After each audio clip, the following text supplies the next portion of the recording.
Welcome to Not Milk Never Milk. Subscribe if you're lactose intolerant.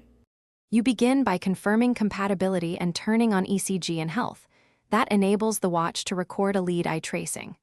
Once done, position yourself.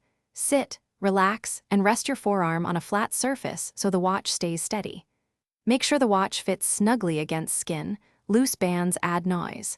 Then open the ECG app on the watch and get ready to place your opposite finger on the digital crown. This immediate setup reduces artifacts and speeds a clean recording.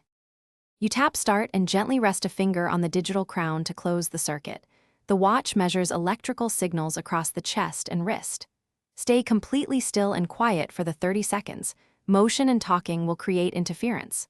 While recording, observe the timer and heartbeat indicator. If the reading flickers, relax your hand and try again. Once the trace completes, the watch shows a classification and stores the PDF in health. Make sure to review symptoms and note time of recording for context. You finalize by saving the ECG to the health app and exporting the PDF if you need to show your clinician. This provides a clear, shareable record. If the watch reports a poor signal, make sure skin and sensor are dry, tighten the band a bit, and try again. Simple fixes often clear noise.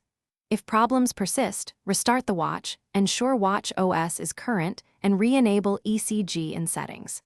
If still unresolved, consult Apple support or your healthcare provider for guidance.